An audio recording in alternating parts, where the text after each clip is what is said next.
پھر کے گلی گلی تباہ ٹھوکریں سب کی کھائی کیوں؟ دل کو جو عقل دے خدا تیری گلی سے جائے کیوں؟ جان ہے عشق مصطفیٰ روز فزوں کرے خدا، جس کو ہو درد کا مزہ ناز دوا اٹھائے کیوں؟ اور اسی پیرائے میں اقبال یوں کہتا ہے، دو عالم سے کرتی ہے بیگانہ دل کو، دو عالم سے کرتی ہے بیگانہ دل کو، عجب چیز ہے لذت آشنائی۔ جس کو نبی پاک صلی اللہ تعالیٰ علیہ وسلم کی آشنائی کی لذت مل جاتی ہے، وہ پھر وہ دو عالم سے لاپرواہ ہوتا ہے، اسے کسی کی فکر اور پرواہ نہیں ہوتی، کون کیا کہہ رہا ہے، کون کیسے بھونک رہا ہے۔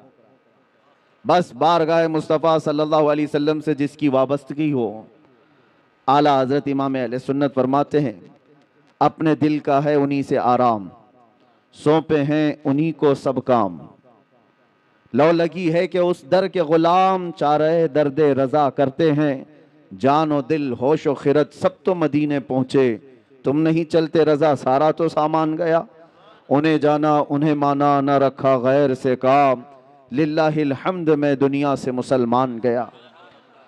میرے عزیزو، میلاد مصطفیٰ صلی اللہ تعالیٰ علیہ وسلم کا یہ حسین اور پربہار موقع ہے، اور جس علاقے سے بھی ہم گزر جاتے ہیں روشنیاں بتاتی ہیں کہ کون رہتا ہے یہاں، لائٹنگ بتاتی ہے کہ کس طرح کے لوگ کس محلے میں رہتے ہیں، اجالا سنیوں کے اجالے کو بتاتا ہے، اور اندھیرا کسی کے عقیدے کے اندھیرے کو بتاتا ہے۔ اور میرے عزیزو، یہ قسمت کی بات ہے، میلاد میلاد میلاد ایک لفظ سب جگہ مشہور ہے، اور میلاد کوئی ایک نئی چیز نہیں، میلاد تو پیدائش کو کہتے ہیں، پیدائش کو کہتے ہیں، لیکن نبی پاک صلی اللہ تعالیٰ علیہ وسلم کے ساتھ میلاد کا لفظ ہو جاتا ہے تو وہ صرف پیدائش نہیں، وہ عید میلاد ہوتی ہے، پیدائش کی خوشی بھی ہے ساتھ میں، ہر ایک کے لیے نہیں ہے، نبی پاک صلی اللہ علیہ وسلم کی ولادت کے ساتھ۔ مجھے آپ یہ بتاؤ، جو اس موسم میں کیڑے مکوڑے باہر نکل کر کے میلاد پر شرک اور بدعت کے فتوے لگاتے رہتے ہیں، ان سے پوچھو ہوتا کیا ہے میلاد میں؟ ذکر رسول پاک ہی تو ہے، نبی پاک صلی اللہ تعالیٰ علیہ وسلم کا ذکر کرنا، اس کے لیے تمہارے باپ داداؤں سے پرمیشن لینے کی ضرورت ہے؟ اللہ کریم جس کے ذکر کو قرآن پاک میں یوں فرماتا ہے وَرَفَعْنَا لَكَ ذِكْرَكَ، اور قرآن پاک آغاز سے آخر تک قرآن ہے نعت مصطفیٰ، محبوب کے بیان کا کیسا انوکھا ڈھنگ ہے۔ ایک بات یاد رکھو میرے عزیزوں، ابھی میں دیکھ رہا تھا کوئی پڑوسی ملک کا ایک مولوی صاحب جو میلاد مصطفیٰ صلی اللہ علیہ وسلم کے متعلق سوال کیا جا رہا ہے تو دل کا کوڑ باہر نکل آتا ہے، نہیں ناجائز ہے، یہ کہیں ہے نہیں۔ سامنے والے نے کہا کہ سنا ہے سنی لوگ جواب میں کہتے ہیں کہ مکہ میں حضور پیدا ہوئے تھے تو مکہ والوں نے میلاد نہیں منائی، اس لیے کہ کفار و مشرکین تھے جب حضور وہاں پیدا ہوئے تھے، لیکن جب مدینہ طیبہ تشریف لے گئے تھے تو مدینے والوں نے دف بجا کر کے حضور کا استقبال کیا تھا، حضور کی آمد کا شاندار استقبال کیا تھا۔ تو سنی لوگ یہ کہتے ہیں کہ ہم مدینے والوں کے نقش قدم پر چلتے ہیں۔ مولوی صاحب نے کہا میاں یہ تو ایک ایسی ہی بات ہے، پھیلائی ہوئی بات ہے، میں ان لوگوں سے کہتا ہوں کہ مدینہ طیبہ میں حضور ایک بار آئے تھے، ایک بار استقبال ہوا، کیا ہر سال تھوڑی نہ ہوتا ہے؟ حضور پیدا ہوئے ایک سال تو کیا ہر سال تھوڑی نہ منائی جاتی ہے؟ جبکہ اس کمبخت مولوی صاحب کو یہ نہیں پتا ہر سال آزادی کے موقع پر خود بھی کھڑا ہوتا ہے، پورے ملک کی آزادی کی خوشیوں میں بچوں کو بھی جھنڈے لے کر کھڑا ہوتا ہے۔ ہم ان سے پوچھتے ہیں تمہارا ملک ایک بار آزاد ہوا تھا کہ ہر سال آزاد ہوتا ہے؟ ایک ہی بار ہوا تھا، لیکن اس کی یادگار تو مناتے ہو۔ یہاں پر کوئی ان کو جواب نہیں ہے، اس کو یہ کہتے ہیں کہ نہیں یہ تو ایک دنیاوی معاملات ہے، اس کو دین پر قیاس نہ کرو۔ ان کے گھر میں چور بیٹا پیدا ہو، پتہ ہی نہیں اس کا مستقبل کیا ہونے والا ہے، پتہ ہی نہیں ہے، بڑا ہو کر کے ڈاکو بنے گا کہ ڈاکٹر بنے گا معلوم نہیں، لیکن برتھ ڈے ہر سال اس کا ہونا چاہیے، کیک بھی بڑا لاؤ، مٹھائیاں بھی لاؤ، لوگوں کو دعوتیں بھی دو۔ سب کے گھر اس سے آج کل بچے کسی کے نہیں ہیں، ہو سکتا ہے کسی کے ہاں تھوڑا کسی کے ہاں زیادہ، لیکن منا رہے ہیں سب، ایک ٹرینڈ نہیں ہے برتھ ڈے منانے کا۔ تم نہیں بھی مناؤ تو بچے تمہاری گردن پہ چڑھ کے پوچھتے ہیں میرا برتھ ڈے ہے کیوں نہیں منا رہے. وہ بچوں کو آج میں یہ تعلیم دینا چاہتا ہوں کہ اللہ نہ کرے تمہارے ہاں کہیں پر بھی یہ سڑن اگر آ گئی جو حضور کی میلاد پر یہ کہتے ہیں ایک ہی سال حضور تشریف لائے تھے ہر سال کیوں, تو اپنے باپ سے بھی کہو میں ایک ہی بار پیدا ہوا تھا ہر سال برتھ ڈے کیوں, ہر سال کیوں. میرے عزیزو, جس کا فیوچر معلوم ہی نہیں یہ کیا ہونے والا ہے اس کی خوشیاں مناتے ہو, اور جو محبوب رب العالمین ہے, جس کا آنا یہاں پر برکت ہے اور جس کا رہنا یہاں رحمت ہے, اور اس کے آنے کے دن کو ہم یادگار نہیں منا سکتے. دوسری ایک اور بات پھیلائی جاتی ہے, یہ اس لیے کہ کنفیوژن میں دور کرنا چاہتا ہوں. سنی لوگ بیچارے ایسے بوچھار آ جاتے ہیں تو پریشان ہو کر کے کہتے ہیں ایسا ہے کیا, کیونکہ علم سے واسطہ کم رہتا ہے. لیکن سوشل میڈیا پر آج کل آپ زیادہ ایکٹیو ہیں تو ہم بھی چاہتے ہیں کہ اسی طرح سے آپ کو جواب بھی پروس دیا جائے. ایک چیز اور پھیلائی جاتی ہے کہ 12 ربیع الاول کو تم تو حضور کی ولادت کی خوشی مناتے ہو, جلوس نکالتے ہو, تمہیں یہ نہیں معلوم سنیو کہ حضور کا اس دن انتقال بھی ہوا تھا, حضور اس دن دنیا سے رخصت بھی ہو گئے تھے. تو غم ہونا چاہیے جو صحابہ کو اتنا غم تھا. صحابہ تھوڑی نہ خوشیاں منا رہے تھے, حضور کے جانے کا دن ہے. کیا عجیب چیز کے ذریعے سے لوگوں کے ذہن کو خریدنے کی کوشش کی جاتی ہے. یہ ایسی ہی بات ہے, میں آپ کو بتاتا ہوں, اس پر میں جواب بعد میں دیتا ہوں. ابھی ہم مدینہ شریف میں تھے تو ایک صاحب مٹی لے کر کے آئے تھے واپس.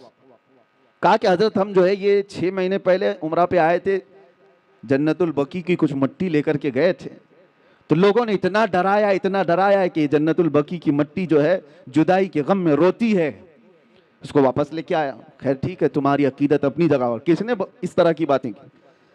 ہم یہ نہیں کہتے کہ سب مٹی اٹھا لاؤ. کسی نے کہا مدینے کی مٹی وہ اپنی نسبت کے لیے احترام کے طور پر اس کا اپنا معاملہ ہے, اٹھایا تو اٹھایا, لایا تو لایا. لیکن بہکانے والے نے اس کو کس انداز سے بہکایا, ایسے کہ جدائی کے غم میں روتی ہے, واپس لے جا. میں نے اس سے کہا اس مولوی کو پکڑ کے کھجور نہیں روتا کیا, جو مدینے سے 10-10 کلو بھر کے لاتے ہو. مدینے کے درختوں میں کھجور بھی تو ہے, توڑ کے لاتے ہو. زمزم نہیں روتا کیا, وہاں کے کنویں سے اٹھا کر کے لاتے ہو. کس طرح کی اس طرح مینوپولیٹ کر کے لوگوں کے دماغ کو. امام اعمش ایک بہت بڑے بزرگ ہیں, ان کے پاس ایک صاحب آئے تھے اور انہوں نے کہا تھا ایسا ہی سوال امام اعمش کے پاس. کہا کہ حضور میں مسجد میں سجدہ کر کے جاتا ہوں, کنکریاں پیشانی پر لگ جاتی ہیں, میں گھر پر جاتا ہوں جھاڑتا ہوں, تو کچھ لوگوں نے کہا مسجد کی جو کنکریاں پیشانی پر لگتی ہیں وہ اگر گھر میں جا کر جھاڑو گے تو وہ چیختی ہیں چلاتی ہیں کہ مسجد سے مجھے اٹھا کر تم باہر لے آئے. امام اعمش سے اس نے پوچھا کہ اس کا حل کیا ہے بتائیے. تو امام نے کہا جب وہ چیخنے چلانے لگے تو ان کا گلا دبا کے پکڑ لینا. جب وہ کنکریاں چیخنے چلانے لگے تو ان کا گلا دبا لینا. اس نے کہا کہ حضور یہ بھی کیا جواب ہے, کیا کنکریوں کا گلا ہوتا ہے؟ آپ نے کہا گلا نہیں ہوتا تو چلاتی کہاں سے. وہ بڑے امام تھے, بڑے بزرگ تھے, وہ اس طرح کے جواب دیتے تھے. یہ جو آج پھیلایا گیا ہے, ہاں حضور کی ولادت بھی ہوئی تھی, حضور کا وصال بھی ہوا تھا 12 ربیع الاول کو, لیکن فرق یہ ہے میرے عزیزوں, نبی پاک صلی اللہ تعالی علیہ وسلم کے جانے کے غم کے بارے میں تم کہتے ہو. ہم دونوں چیزوں کو رکھ کر کے دیکھتے ہیں, تمہارے اوپر حضور کے جانے کا غم غالب کیوں ہے؟ حضور پاک صلی اللہ تعالی علیہ وسلم کی آمد کی خوشی کیوں نہیں ہے؟ ایک قرآن کی آیت سے میں بتاتا ہوں. اس امت پر اللہ تبارک و تعالی ویسے عذابات نازل نہیں کرتا جیسے پچھلی امتوں پر آتے تھے. پچھلی امتیں جب گناہ کرتی تھی, کچھ بندر بن گئے, کچھ خنزیر بن گئے, کسی پر نوکیلے پتھروں کا عذاب آیا, رب تعالیٰ فرماتا وَأَمْطَرْنَا عَلَيْهِمْ حِجَارَةً مِّن سِجِّيلٍ مَّنضُودٍ, ہم نے ان پر نوکیلے پتھروں کی بارش کر دی. فَجَعَلْنَا عَالِيَهَا سَافِلَهَا, اوپر والے حصے کو پلٹ کر نیچے کر دیا ہے. اور کبھی کسی کو تیز ہوائیں بھیج کر کھوپڑیاں اڑ گئی ہیں, لوگوں کے بھیجے کانوں سے نکل گئے. ایسے طوفان نوح کے عذاب آئے. کیوں آتے تھے؟ ان کے کچھ گناہ تھے, ان امتوں کی کچھ نافرمانیاں ہوتی تھی, گناہوں کی وجہ سے عذابات آتے تھے. لیکن میں پوچھتا ہوں میرے عزیزوں, کیا وہ گناہ اس امت میں نہیں ہوتے؟ کیا یہ امت وہ گناہ نہیں کرتی؟ شعیب علیہ السلام کی قوم پر صرف اس لیے عذاب آیا تھا کہ وہ ناپ تول میں کمی کرتے تھے. یہاں تو پتہ نہیں ہر چوتھا پانچواں دکاندار وہی کر رہا ہوگا. ناپ تول میں کمی ایک بہت بڑا گناہ تھا جس کی وجہ سے اللہ کا عذاب آیا, اور وہ نبی کی نافرمانی بھی کرتے تھے. نوح علیہ السلام کی قوم اپنے نبی کو بشر کہتی تھی. یہاں پر بھی ہیں وہ اپنے نبی کو بشر. بشر کا مطلب عام آدمی کی طرح کہتے تھے. بشر تو ہے ہی, عام آدمی کی طرح سمجھتے. اللہ کا عذاب آیا. لیکن اس قوم میں وہ سارے گناہ ہیں. زنا بھی ہے, چوری بھی ہے, ڈکیتی بھی ہے, ناپ تول میں کمی بھی ہے, نافرمانیاں ہے, شرک ہے, کفر ہے. عذابات کیوں نہیں آتے؟ اس کا جواب خود رب ذوالجلال قرآن میں فرماتا ہے وَمَا كَانَ اللَّهُ لِيُعَذِّبَهُمْ وَأَنْتَ فِيهِمْ.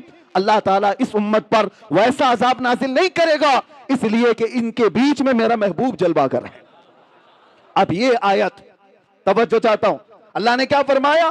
وَأَنْتَ فِيهِمْ. اے رسول آپ ان کے بیچ میں ہیں, آپ ان کے بیچ میں ہیں, اسی لیے اللہ کا عذاب نہیں آتا. قرآن سے پوچھو کیا وہ 63 سال ہی عذاب نہیں آیا تھا یا اب تک نہیں آ رہا ہے؟ حضور جب روئے زمین پر تھے 63 سالہ ظاہری زندگی, اس وقت بھی عذابات نہیں آئے. 1400 سال گزر گئے, اب بھی وہ عذابات نہیں آتے, بلکہ قیامت تک ویسے عذابات نہیں آئیں گے.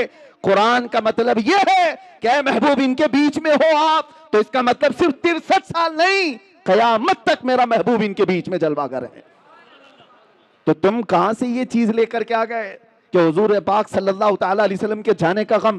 میرے عزیزو, حضور ہمارے درمیان موجود ہیں. ایک بزرگ کی بات مجھے یاد آتی ہے, مدینے کے بڑے عاشق تھے, مدینے سے جانا نہیں چاہتے تھے.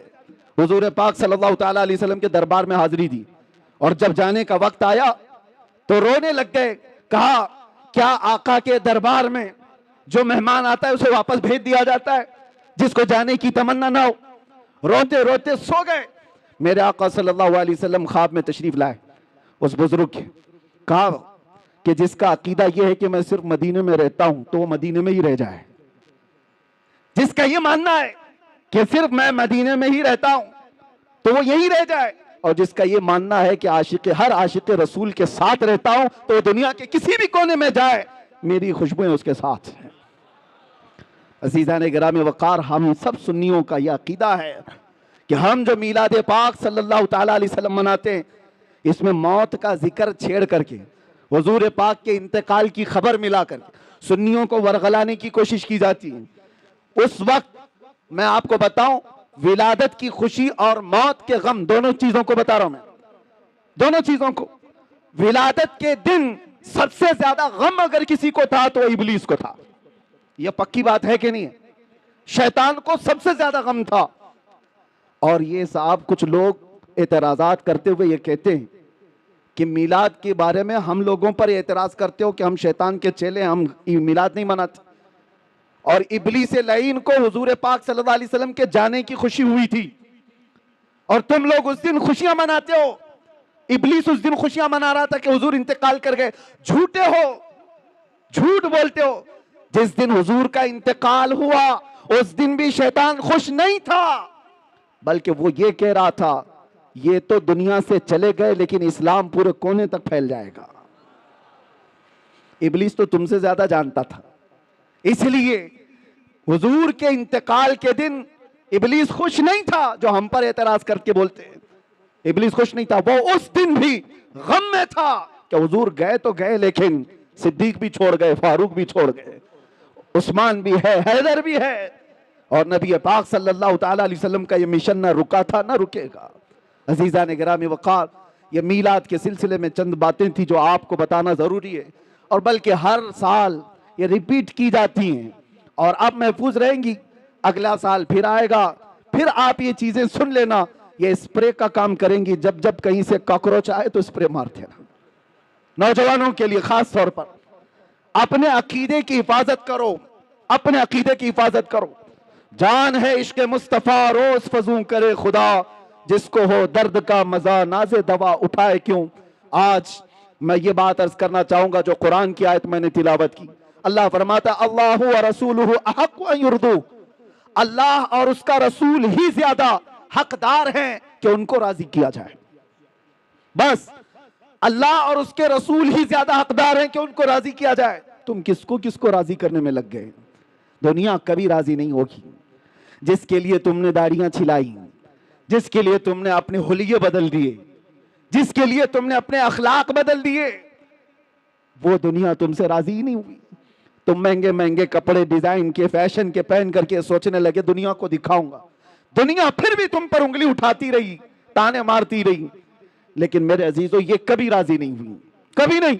جن دوستوں کو راضی کرنے کے لیے تم نے اپنے ماں باپ کو ترک کیا تھا، رات رات بھر جو تمہاری ماں انتظار کرتی ان کو چھوڑ کر 2 ٹکے کے نوجوانوں کی دوستی پر تم رات گزار لیتے ہو، اور آوارگی پر لے جانے والا ہر عیاش نوجوان، سن لے یہ بات، یہ جس نوجوان کے لیے تو نے اپنے پیسے پانی کی طرح بہائے تھے اور اس کو خوش رکھنے کے لیے اپنوں کو تک چھوڑ دیا تھا، کل یہ تیرے ساتھ کیا کرنے والا ہے؟ ادھر سانسوں کی مالا رک گئی، ٹوٹ گئی، تو قبر میں دفن کرنے کے بعد آدھا گھنٹہ بھی تمہاری قبر پر کھڑا ہونا اسے پسند نہیں ہے، رخصت ہو گیا، مٹھی بھر بھر کر کے مٹی ڈالا اور چلا گیا۔ یہی ہے وہ دنیا۔ اسی لیے قرآن یہ کہتا ہے اس دنیا میں اگر سب سے زیادہ حقدار کوئی ہے جس کو راضی کیا جائے وہ اللہ اور اس کے رسول ہے، اور دنیا اس کو راضی کرنے کے لیے بہت پاپڑ بیلنے پڑتے ہیں۔ کتنی مرتبہ اگر کسی کے ساتھ کچھ ہو گیا، تمہاری تکرار ہو گئی، دیکھو اس کو منانے کے لیے کتنا وقت لگتا ہے، کتنا وقت لگے گا، لیکن رب تبارک و تعالیٰ کا دستور اور میرے محبوب اکرم صلی اللہ علیہ وسلم کا دستور کیا ہے؟ یہاں بندہ ایک بار آتا ہے، ایک سجدہ کرے، اللہ اسے معاف فرمائے، وہ ایک سجدے میں راضی ہو جائے۔ اور ادھر میرے مصطفیٰ کریم صلی اللہ تعالیٰ علیہ وسلم جن کا دربار عالی یہ ہے، اعلیٰ حضرت فرماتے ہیں چور حاکم سے چھپا کرتے ہیں، اور یہاں پتا ہے نا دنیا میں کیا ہے؟ جو چوری کیا ہوا ہے وہ پولیس سے ڈرتا ہوا گھومتا ہے، پولیس پکڑ لے گی وہ چھپتا رہتا ہے، لیکن یا رسول اللہ تمہارا دربار ہی الگ ہے۔ چور حاکم سے چھپا کرتے ہیں، اور یہاں تیرے دامن میں چھپے چور انوکھا تیرا، کر کے تمہارے گناہ مانگے تمہاری پناہ، اور تم کہو دامن میں آ، تم پہ کروڑوں درود۔ یہ بارگاہ ہے مصطفیٰ کریم صلی اللہ علیہ وسلم کا۔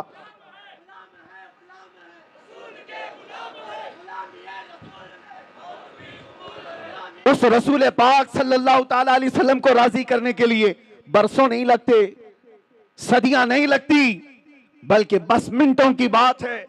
ادھر تمہارے دل سے آہ نکلی، ادھر وہ میرے مصطفیٰ کریم صلی اللہ علیہ وسلم کی طرف سے دعائی آ گئی۔ آپ کو میں بتاؤں، حضرت ابو حفص سمرقندی فرماتے ہیں مکہ مکرمہ میں ایک شخص کا انتقال ہو گیا تھا، اور مرتے ہی اس کا چہرہ گدھے کی شکل کا بن گیا، چہرہ بدل گیا تھا۔ ایک ہی بیٹا تھا، دیکھا میت کو ڈر گیا کہ میت کو دکھائیں تو کیسے دکھائیں لوگوں کو، بدنامی کتنی ہوگی، رسوائی کتنی ہوگی۔ اس نے کیا کیا، گھر کے سارے دروازے بند کر دیے، اور عورتوں سے، گھر والوں سے کہا کہ گھر کے اندر ہی گڑھا کھود کر ہم اسے دفن کر دیں گے، یہیں دفن کر دیں گے میرے باپ کو، چہرہ جانور کی طرح دکھ رہا ہے۔ وہ رو رہا تھا، غم میں تھا۔ اسی اسنا میں اس کے گھر کا ایک دروازہ کھلا، ایک بزرگ گھر کے اندر آئے، چہرے پر چادر پڑی ہوئی تھی۔ وہ سیدھے گئے اور اس میت کے پاس کھڑے ہو کر اس کی چادر ہٹائی اور اپنا چہرہ، اپنا ہاتھ اس کے چہرے پر رکھا۔ تھوڑی دیر کے بعد چادر ڈھانک دی، واپس پلٹ آئے، اس نوجوان کے پاس آئے۔ وہ بزرگ پوچھنے لگے کیا بات ہے، غم کیوں کر رہا ہے، روتا کیوں ہے؟ اس نوجوان نے کہا میں تو جانتا نہیں آپ کہاں سے آ گئے، لیکن دیکھو آپ میرے باپ کی حالت کیا ہو گئی، مرنے کے بعد اس کا چہرہ بدل گیا، کس طرح سے میں لوگوں کو اپنے باپ کا چہرہ دکھاؤں گا، میں کیسے اس کا غسل کفن دفن کروں گا، میں اسی غم میں رو رہا ہوں۔ آنے والے بزرگ نے کہا جا دیکھ تو صحیح، تیرے باپ کا چہرہ سلامت تو ہے، کچھ نہیں ہوا ہے۔ وہ نوجوان کھڑا ہوا، جا کر کے دیکھتا ہے چہرہ، اللہ اکبر، اب وہ کہتا ہے میرے باپ کا چہرہ 14ویں کے چاند کی طرح چمک رہا تھا، حسین و جمیل چہرہ تھا۔ وہ خوشی کے آنسو رونے لگ گیا، اور یہ بزرگ جا رہے تھے، ان کو پکڑ لیا اور پوچھا آپ کون ہیں؟ فرشتے ہیں اللہ کے، آپ تو میرے گھر پر رحمت بن کر کے آئے، کون ہیں آپ جو میری مدد کے لیے آئے؟ چہرے سے چادر ہٹی، آنے والے بزرگ نے کہا انا محمد رسول اللہ، میں محمد اللہ کا رسول ہوں۔ اور پھر فرمایا تیرے باپ کا ایک گناہ ایسا تھا جس سے مولا غضبناک تھا، رب تبارک و تعالیٰ کا غضب تھا، اور اس کا چہرہ بدل دیا گیا تھا۔ لیکن سنو میرے عزیزو، اس واقعے کو بیان کرنے کا مقصد کیا ہے؟ میں عرض کرتا ہوں، اس لڑکے نے پوچھا میرے باپ نے ایسا کیا کیا تھا، ایسا کیا کیا تھا جس کی وجہ سے چہرہ بدل گیا؟ سنو، تاجدار کائنات کے اس غیرت مند رسول کی بات کو سنو. میرے آقا فرماتے ہیں باپ کے گناہ میں بیٹوں کے سامنے نہیں آیا کرتا. باپ کیا کرتا تھا بیٹوں کو بتانا یہ میری عادت نہیں, لیکن ایک بات بتاتا ہوں, تیرے باپ کی اچھائیاں بھی تھی, برائی کیا تھی یہ نہیں بتایا, اچھائی کیا تھی وہ بتاتا ہوں. فرماتے ہیں تیرے باپ کی ایک اچھائی یہ تھی کہ یہ اس وقت تک رات میں بستر پہ سوتا نہیں تھا جب تک کہ 100 مرتبہ مجھ پر درود نہیں پڑتا تھا. یہ تیرے باپ کی اچھائی تھی. اور جب اس کا انتقال ہوا, اس کے کچھ گناہوں کی وجہ سے رب تعالیٰ کا غضب تو ہوا, لیکن جو فرشتہ اس کا درود مجھ تک پہنچاتا تھا اس فرشتے نے مجھے خبر کی. میں مدینے سے اسی وقت یہاں آیا, دیکھا تیرے باپ کا چہرہ صحیح میں بدلا ہوا تھا, لیکن میں نے ہاتھ رکھا چہرے پر, عرض کی مولا سے اے رب العالمین جو چہرہ مجھ پر روزانہ درود پڑتا ہے اگر وہی بدل گیا تو دنیا کیا کہے گی. رب تعالیٰ نے فرمایا حبیب آپ اپنا ہاتھ اٹھاؤ, اب موجود جتنے لوگ ہیں ان سب سے زیادہ خوبصورت اس کو بنایا جائے گا. آتا ہے فقیروں پہ انہیں پیار کچھ ایسا, خود بھیک دیں اور خود کہیں منگتے کا بھلا.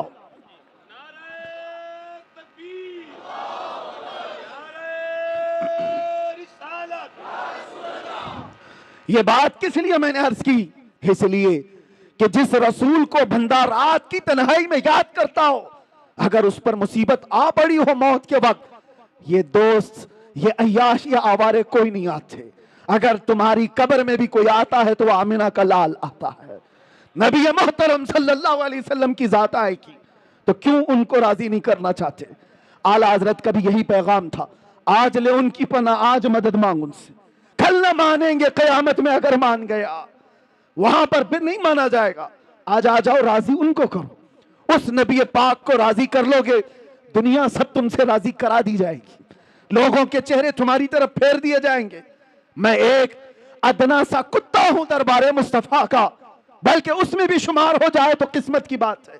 سگے طیبہ سب مجھے کہہ کر کے پکارے بے دم, یہی رکھی ہو میری پہچان مدینے والے.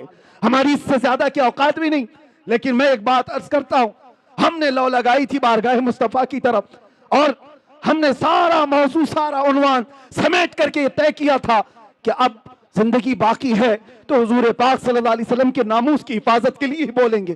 یہ عرض کیا عہد کیا تھا, اس کا اثر ہم دیکھتے ہیں. سال نہیں گزرے, سال 2 سال نہیں گزرے, لاکھوں کے دلوں کو اللہ نے اس طرح پھیر کر کے رکھ دیا. پتہ یہ چلا وہ اگر راضی ہے تو مولا پوری کائنات کو ایک طرف پھیر دیتا ہے. ان کو راضی کرو. اور چپے چپے پر امام احمد رضا کی بات یوں ہی نہیں پھیلائی جاتی. اعلیٰ حضرت یہ کبھی اعلیٰ حضرت آئے یہاں پر, لیکن ابھی میں کہوں عشق محبت ایک ہی جملہ آئی ہے, ایک ہی ہے. کسی بھی جگہ پر جاؤ, اعلیٰ حضرت نے اپنے پرچارک نہیں پیدا کیے تھے, ایڈورٹائزمنٹ کے لیے کوئی بہت زیادہ سرمایہ خرچہ نہیں کیا تھا, نہ ہی ان کے سپاہیوں کو دوڑا رکھا تھا, نہ سوشل میڈیا کا دور تھا. لیکن جاؤ دنیا کے جس کونے میں بھی وہ نام ضرور تمہیں ملے گا اعلیٰ حضرت. کیوں؟ اس لیے کہ زندگی بھر جس کو راضی کرنے کی کوشش کرتے رہے تو میرے مصطفیٰ کا یہ قانون ہے, جو ان کا ہوتا ہے اللہ تعالیٰ اس کی محبت ہر ایک کے دل میں پیدا کرتا ہے. اور آج اعلیٰ حضرت کو ہم یوں نہیں یاد کرتے کہ اعلیٰ حضرت نے ہمیں فتاوی رضویہ دے دیا ہے, اعلیٰ حضرت نے ہمیں یہ دے دیا وہ دے دیا ہے, بلکہ جہاں سے یاد کرتے ہیں تو یوں کہتے ہیں ڈال دی قلب میں عظمت مصطفیٰ. کیوں یاد کرتے ہیں؟ ڈال دی قلب میں عظمت مصطفیٰ سیدی اعلیٰ حضرت پہ لاکھوں سلام.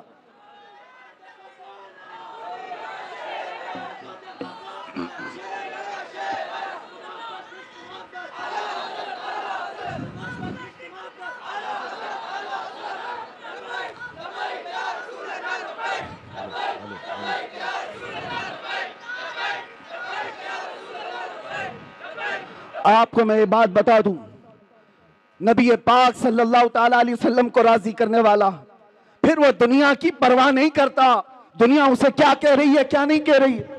یہی تو اقبال نے کہا, دو عالم سے کرتی ہے بیگانہ دل کو. بات سمجھو, دو عالم سے کرتی ہے بیگانہ دل کو, عجب چیز ہے لذت آشنائی, عجب چیز ہے لذت آشنائی. یہ بلال حبشی کو ملی تو انہوں نے یہ نہیں دیکھا کہ ان کا رنگ کیا ہے, یہ سلمان فارسی کو ملی، انہوں نے یہ نہیں دیکھا کہ غربت کیا ہے۔ جس کو بھی یہ لذت آشنائی ملتی ہے وہ پھر صرف اور صرف ان کی رضا کی کوشش کرتا ہے، محبوب روٹھنے نہ پائے۔ آپ کو پتا ہے اس کے لیے اللہ و رسولہ احق ان یردوہ، اس پر میں بات کر رہا ہوں۔ ہجرت کا موقع ہے، مشہور واقعہ آپ کو پتا ہے، غار ثور میں میرے آقا صلی اللہ علیہ وسلم صدیق اکبر کے ساتھ ہیں۔ ایک سانپ حضرت ابوبکر صدیق کے پاؤں میں کاٹ رہا تھا، واقعہ پتا ہے، اور اس کے بعد زہر چڑھ بھی گیا۔ نبی پاک صلی اللہ تعالی علیہ وسلم وہاں موجود ہیں غار میں۔ سانپ سے کٹوانا آسان بات نہیں ہے، ارے میاں اگر کاٹا بھی چپ جائے تو ہمارا جسم بے اختیاری میں ہل جاتا ہے، آپ کو ہلانے کی ضرورت نہیں، چلتے چلتے اگر کنکری چپ گئی تو آپ خود بخود ہل جاؤ گے، بیلنس بگڑ جائے گا۔ آپ کے اندر اختیار نہیں ہے کہ چاہ کر کے ہلوں گا، نہیں، بے اختیار ہل جاتے ہو، کانٹا بھی چبھے، سانپ کاٹ رہا ہو، زہر چڑھ رہا ہو، لیکن صدیق اکبر کے جسم میں جنبش بھی نہیں آتی، حرکت بھی نہیں آتی۔ وجہ کیا ہے؟ نبی پاک صلی اللہ علیہ وسلم ان کے زانوں پر سر رکھ کر آرام کر رہے، رسول کو راضی رکھنا ہے، خلل نہ ہو۔ اور ادھر یہ سانپ، آپ آج بھی تحقیق کر کے معلوم کر لو، سانپ کا زہر ایسا ہے کہ آدھے گھنٹے میں آدمی مر سکتا ہے، کچھ سانپ ایسے ہیں آدھے گھنٹے میں آدمی مر سکتا ہے۔ صدیق اکبر کو جو سانپ کاٹ رہا تھا برسوں پرانا سانپ، زہر چڑھ چکا ہے، لیکن آپ کے جسم میں حرکت نہیں، آپ پاؤں تک ہلانا نہیں چاہتے۔ ان کو پکا معلوم ہوگا کہ یہ سانپ کا زہر اگر اوپر تک چڑھ آیا تو ابھی تھوڑی دیر کے بعد میری موت ہو جائے گی، موت ہو جائے گی، جان جانے والی ہے۔ اور رسول اللہ کو وہ نیند سے اٹھانا نہیں چاہتے۔ صدیق بلکہ غار میں جان ان پہ دے چکے، حفظ جان جو جان فروز غرر کی ہے۔ اعلیٰ حضرت کہتے ہیں، پتہ ہے آپ کو میں بتاتا ہوں، مسلمان ہو تو سب سے پہلا فرض کیا ہے پتہ ہے آپ کو؟ سب سے پہلا فرض، آپ تو کہیں گے ایمان کی بات پوچھ رہا ہوں، کلمہ نہیں، سب سے پہلا فرض ہے جان بچانا، جان کی حفاظت سب سے پہلا فرض۔ پھر اس کے بعد دوسرے فرض ہے نماز یا دین کی حفاظت، یہ دوسرا فرض۔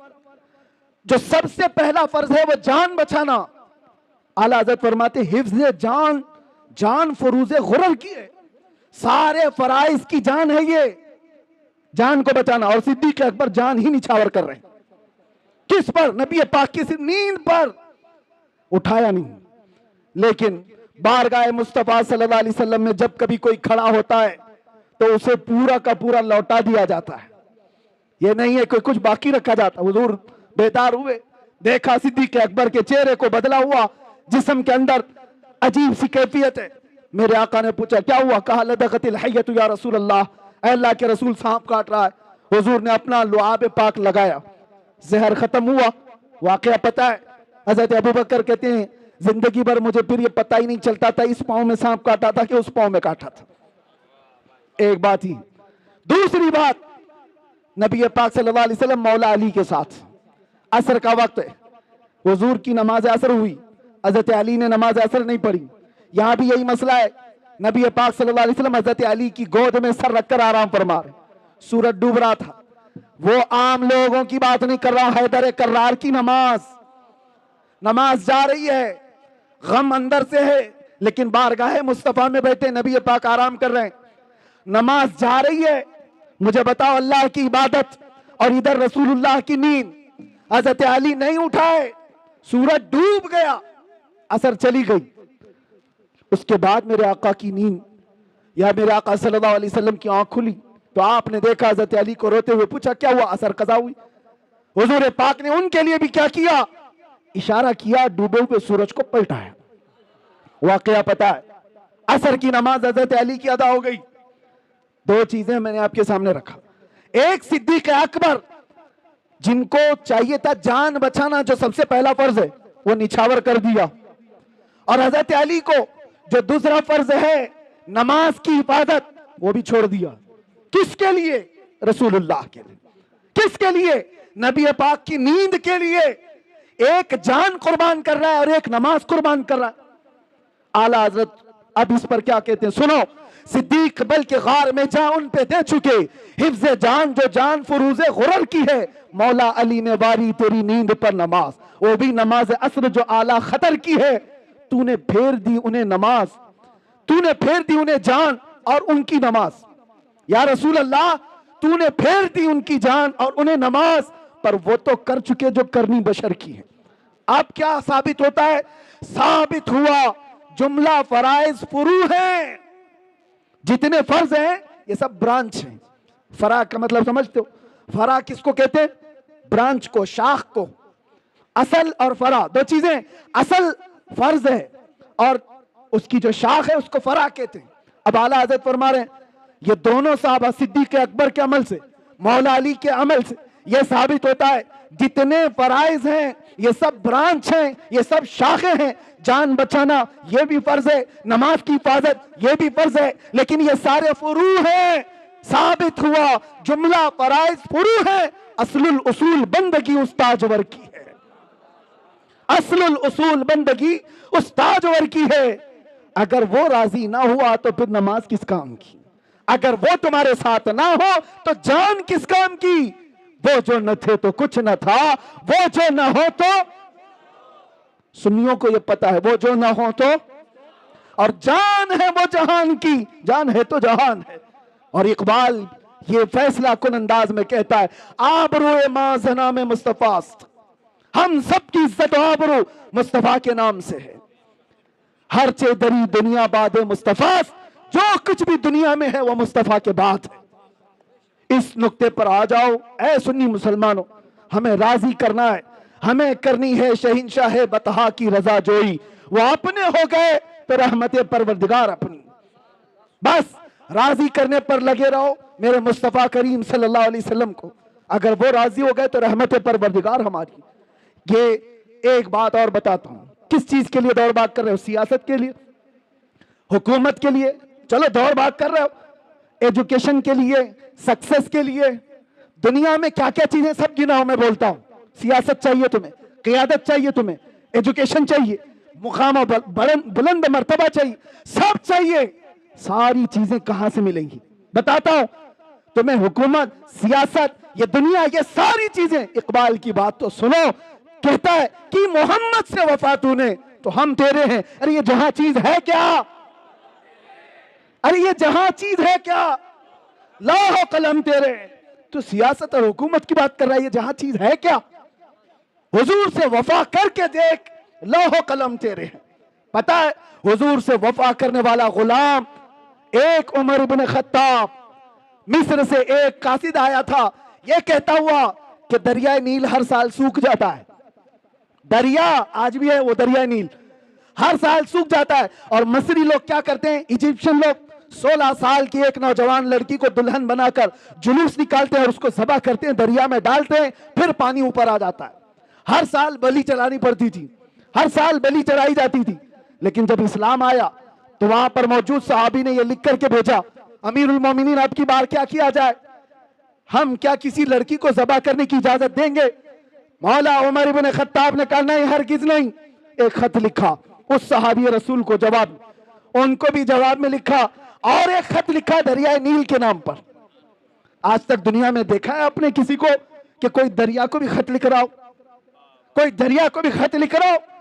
دریا کے نام پر لکھتے ہیں عمر ابن خطاب، اے دریائے نیل، عمر ابن خطاب رسول اللہ کا غلام تجھ سے کہتا ہے اگر تو اپنی مرضی سے چلتا ہے تو ہمیں تیری کوئی حاجت نہیں، اور اگر اللہ کے حکم سے چلتا ہے تو عمر کا حکم ہے کہ ابھی چل پڑا۔ خط لکھا، صحابی رسول کو بھیج دیا، ایک خط ان کے نام تھا، ایک خط دریائے نیل کے نام پر تھا، اور حضرت عمر کا حکم تھا جو میرا خط دریائے نیل کے نام پر ہے وہ دریا میں ڈال دو۔ اللہ اکبر میرے عزیزو، یہ صرف واقعات نہیں ہے، سنو، جب یہ خط پہنچا گورنر مصر نے اپنا خط اپنے پاس رکھا، دریا کا خط لے جا کر دریائے نیل میں ڈالا جو سوکھ گیا تھا۔ تاریخ نگار بتاتے ہیں خط جیسے ہی پڑا 16 گز پانی اوپر موجیں مارتا ہوا آ گیا تھا۔ کس کی حکمرانی ہے؟ کس کی حکمرانی ہے؟ نبی کا جو ہو گیا ہر چیز اس کے قدموں کے نیچے لا دی جاتی ہے۔ اسی کو کہا ہے اقبال نے کہ ٹل نہ سکتے تھے جنگ میں اگر اڑ جاتے تھے، پاؤں شیروں کے بھی میدان سے اکھڑ جاتے تھے، حق سے سرکش ہوا کوئی تو بگڑ جاتے تھے، ارے تیغ کیا چیز ہے ہم توپ سے بھی لڑ جاتے تھے۔ آ گیا ان لڑائی میں گر وقت نماز، قبلہ روحوں کے زمین بوس ہوئی قوم حجاز۔ اور اسی میں اقبال کہتا ہے دشت تو دشت ہے دریا بھی نہ چھوڑے ہم نے، بحر ظلمات میں دوڑا دیے گھوڑے ہم نے۔ نبی پاک صلی اللہ علیہ وسلم کا جو غلام ہوتا ہے ان سے جو وفا کیا ہے اللہ تعالیٰ ساری کائنات اس کو مسخر کر کے دے دیتا ہے۔ وہ تو صرف دریا کی ایک مثال میں نے دی، دریا کی ایک مثال دی۔ صحابہ کرام کے ایسے ایسے واقعات ہیں۔ حضرت سفینہ ایک جنگل میں راستہ بھٹک گئے تھے، مدینے کے قریب ایک جنگل میں راستہ بھٹک گئے، کہتے ہیں میں راستہ نہیں پا رہا تھا، اچانک ایک درندہ آ گیا، شیر منہ پھاڑے ہوئے میرے سامنے آ گیا۔ صحابی رسول ہے، سنو توجہ سے، اور شیر کو دیکھ کر کس کی ہیبت نہیں ہوتی، سب کپ کپی آ جاتی۔ حضرت سفینہ کہتے ہیں جیسے وہ شیر قریب آیا میں کیا کرتا، میرے پاس نہ ہتھیار نہ بھالا نہ نیزہ کچھ نہیں۔ جب وہ منہ پھاڑ کر میرے پاس آیا میں نے چیخ کر کے اتنا کہا یا ابا الحارث انا مولا رسول اللہ، اے پھاڑ کھانے والے درندے میں رسول اللہ کا غلام ہوں۔ حضرت سفینہ کہتے ہیں وہ شیر سر جھکا کر میرے تلوے چاٹنے لگا اور دم ہلاتا ہلاتا راستہ دکھاتا دکھاتا مجھے مدینے تک چھوڑ کر گیا۔ ان کے جو ہو جاؤ کائنات اس کی طرف ہے، اسی لیے قرآن کیا کہتا ہے اللہ و رسولہ احق ان یرضوہ، اللہ اور اس کے رسول اس بات کے زیادہ حقدار ہیں انہیں راضی کیا جائے۔ یہ جتنوں کو راضی کرنے کے لیے تم پاپڑ بیلتے رہتے ہو، جھنڈے لگا کر اپنے گلوں میں پٹے ڈال کر اس کے نعرے لگا لگا کر، ہوتا کیا ہے سیاسی لوگ تمہیں لالی پاپ تو دے سکتے ہیں باقی کچھ نہیں، اور کیا ہے ان کے پاس ادھر سے دھکا مارا ادھر پہنچا، ادھر سے دھکا مارا ادھر پہنچا، اور ان کے خود کے 5 سال کے ٹھکانے نہیں، جن کے 5 سال کے ٹھکانے نہیں ان سے تم اپنی آبروئیں وابستہ کیو، اپنی امیدیں وابستہ کیو، اور جو سلطان اور بادشاہ قیامت تک کا ہے اس کے دربار کی طرف ہاتھ کیوں نہیں اٹھاتی، اس کے دربار کی طرف اٹھاؤ۔ اسی لیے مارہرا کا عظیم قلندر اپنے دور میں حضور سید العلماء جب وہ دورے کرتے تھے ان کا بھی ایک وقت تھا جب حکومت بھی کانپ رہی تھی ان کی زبان سے نکلنے والے الفاظ اور ہزاروں کے مجمع میں ان کا اثر دیکھ کر، اور اس زمانے میں حکومت ایک ڈکٹیٹرشپ کی طرح تھی، لیڈی پرائم منسٹر ان کی طرف سے سنا گیا کہ کہا گیا میاں سید میاں آپ راجیہ سبھا کی کرسی لے لیجئے، آپ بھی پارلیمنٹ کے ممبر بن جائیے۔ تو آپ سید میاں رحمت اللہ علیہ نے فرمایا تھا جس کے پاس آیت الکرسی ہو اسے تیری کرسی کی ضرورت نہیں۔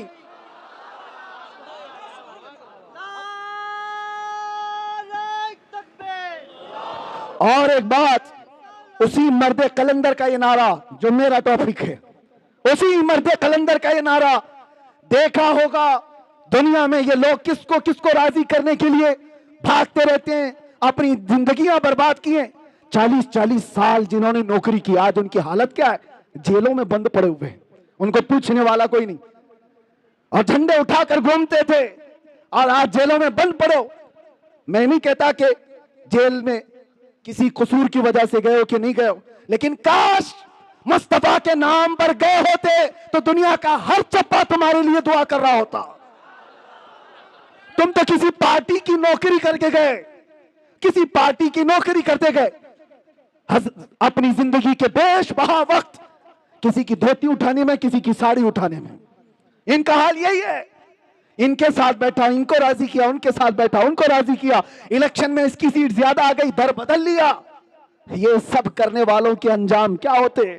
اسی لیے سید میاں کا یہ نعرہ سنو، یہ سارے حالات دیکھ کر مارہرا مطہرہ کے مرد قلندر کا یہ نعرہ تھا کسی کی جے وجے کیوں پکاریں، کیا غرض ہم کو، ہمیں کافی ہے سید اپنا نعرہ یا رسول اللہ۔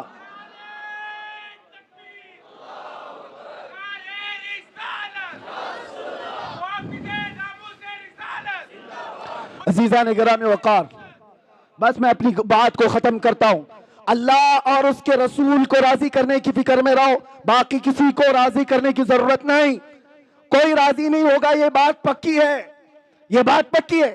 ہم سے بھی کہا جا رہا تھا، ہم سے بھی کہا گیا تھا جب لاسٹ دن تھے ہمارے، باہر آنے سے پہلے آفر بہت سارے آئے ہیں لیکن میں اظہار نہیں کرنا چاہتا. یہ کہ آپ یہ نہیں بولیں گے اور آپ یہ بولیں گے. آپ اس طرح سے کام کریں گے, ملک کا بھی فائدہ ہوگا, اس کا بھی فائدہ ہوگا. ہم سب سمجھتے ہیں کس کا فائدہ ہوگا. یہ باتیں کرنے والوں سے میں ایک بات کہا تھا, تمہاری کیا گارنٹی ہے کہ کب تک تم راضی رہو گے؟ کب تک تم راضی رہو گے؟ آج ہم یہ بولنا چھوڑ دیں, تم اس کے بعد کل لا کر کے کہو گے کہ قرآن پڑھنا بھی چھوڑ دوں. تیسرے دن بولو گے کلمہ بھی مت پڑھنا. یعنی تم کو راضی کرتے کرتے پورے کپڑے اتار دیے جائیں.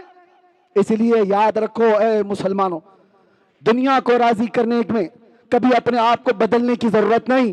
اللہ اور اس کے رسول کو راضی کرنے میں اپنا وقت لگاؤ, اور اللہ تعالیٰ ایسا مقام بناتا ہے, ایسا مقام بناتا ہے کہ تم مر کے بھی چلے جاؤ گے, نام اللہ مٹنے نہیں دیتا, نام مٹنے نہیں دیتا. بس یہی میرا میسج ہے کہ آج جھوم کر کے ہم یہ کہہ کر کے جائیں گے, دنیا کسی بھی طرف بلائے, دنیا کسی بھی لالچ کی طرف ہمیں پکارے, ہمیں وہ نہیں دیکھنا ہے اور نہ ان کو راضی کرنا ہے, نہ حسن کو راضی کرنا, نہ دولت کو راضی کرنا, نہ وقت کے طاقتوں کو راضی کرنا. بس ہمارا کیا مشن ہے؟ اپنا سب کچھ گنبد خضرا, کل بھی تھا اور آج بھی ہے, میرے نبی سے میرا رشتہ, کل بھی تھا اور بتلا دو گستاخ نبی کو غیرت سنی زندہ ہے, ان پہ مر مٹنے کا جذبہ کل بھی تھا اور لبیک یا رسول اللہ.